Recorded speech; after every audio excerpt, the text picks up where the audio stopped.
నమస్తే. నమస్కారం అండి. పేరేనా? వెంకటరమణ.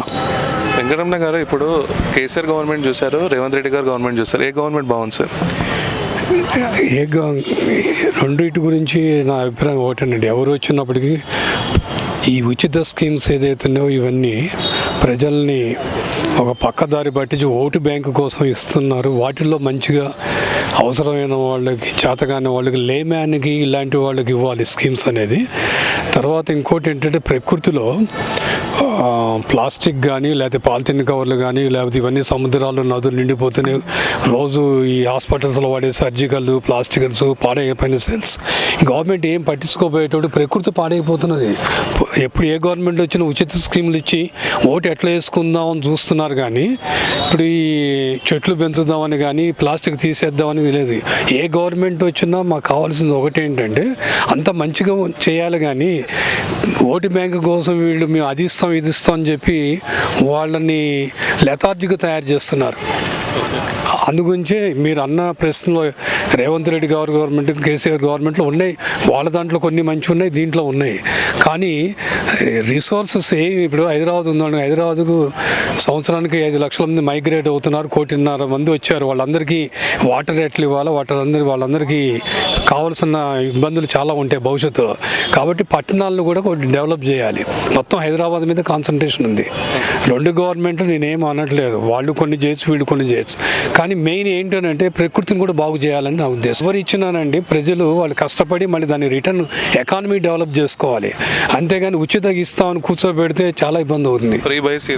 అసలు వద్దు. ప్రజలు కొద్ది కష్టపడి వాళ్ళకి సబ్సిడీలు కానీ లేకపోతే ఇంకా వేరే ఏదైనా వాటిలో వాళ్ళకి ఇస్తే అవకాశాలు, వాళ్ళు మంచిగా డెవలప్ అవుతారు. అంత కష్టపడతారు. ఇప్పుడు ఏమవుతున్నదంటే, లక్షల కోట్లు అప్పు తెచ్చి ఇవ్వటం రేపు రాబోయే జనరేషన్ చాలా ఇబ్బంది పడుతుంది. మామూలుగా కూడా కాదు. కాబట్టి ఇది తప్పించి ఏ గవర్నమెంట్ అయినా మా కోరిక ఏంటనంటే, అందరికీ మంచిగా జరిగేటట్టుగా. మామూలుగా మీరు ఇంకా చూస్తే ఇప్పుడు కొన్ని ఏరియాలో అయితే వర్షాకాలం వస్తే ఆడవాళ్ళు, క్యారింగ్ ఉమెన్ కూడా బయటకు రాలేకపోతున్నారు. రోడ్లు, బ్రిడ్జిలు ఏం లేవు. ఇంకా అలాంటి వ్యవస్థ ఈ స్వాతంత్రం వచ్చి 75 ఏళ్ళు వచ్చినా అలాంటి వ్యవస్థలో ఉన్నాం. కానీ చూసేటప్పటికి స్కీమ్స్ అంటాం, ఇవ్వటం, ఓటు వేయించుకోవటం అవతల పడుతుంది. అది జరుగుతుంది. అట్లా ఇప్పుడు ఫారెన్ ఇన్వెస్టర్స్ కూడా మెయిన్ సిటీస్కి వచ్చేసి డెవలప్మెంట్ అని చెప్పి వాళ్ళు ఫండింగ్ చేయడం, అది ఇప్పుడు మీరు అన్నట్టు ఉంది. ఇప్పుడు ఎట్లా ఉందనంటే, ఫండింగ్ గురించి కొన్ని చేయాలి వాళ్ళకి.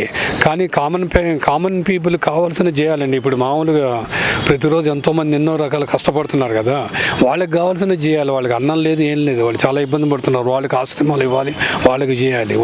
పావర్టీ ఉన్నారు, బిలో పావర్టీ ఉన్న వాళ్ళకి వాళ్ళు చేయాలి. ఇప్పుడు చేతగానే వాళ్ళు ఉన్నారు, వాళ్ళకి ఇవ్వాలి. కుండి వాళ్ళు, గుడ్డి వాళ్ళు, చేతగాని వాళ్ళు వాళ్ళకి ఇవ్వాలి. కానీ అంత ఎనర్జెటిక్ ఉన్న వాళ్ళు కూడా ఇంట్లోకి పోయి వాలంటీర్లు పెట్టి వాళ్ళకి కనీసం రేషన్ షాప్కి పోయి కూడా తెచ్చుకోలేరు. అంటే వాళ్ళకి వాలంటీర్లు. ఊళ్ళో 100 ఇళ్ళు ఉంటాయి. 100 ఇళ్ళలో పోయి రేషన్ షాప్ ఉంటే రేషన్ షాపులో కందిపప్పు, బియ్యం తెచ్చుకోలేరు. తెచ్చుకోకుండా వాళ్ళ ఇంటికి కూడా రేషన్ షాపు వాలంటీర్లు పంపిస్తున్నారు. ఆంధ్రప్రదేశ్లో వేరే కొన్ని రాష్ట్రాల్లో ఉంది. కొన్ని చోట్ల అయితే మీకు రేషన్ షాప్లో నెలకు 4 జూట్ బ్యాగ్స్ ఇస్తున్నారు, పేపర్ బ్యాగ్స్ ఇస్తున్నారు. దానివల్ల ఏంటంటే ప్రకృతి బాగుపడుతుంది. ప్రజలకు కూడా గవర్నమెంట్ ఏం నేర్పాలంటే, బాబు ప్లాస్టిక్ వాడద్దని చెప్పాలి. అది అన్నమాట. అట్లా మొత్తానికి ఏ గవర్నమెంట్ వచ్చినా పర్యావరణాన్ని నాశనం చేయాలి. చేసి మీరు అన్నట్టు లేమ్యాన్కి ఇస్తే మంచిదని నా కోరిక. ఓకే అండి, థ్యాంక్ యూ అండి.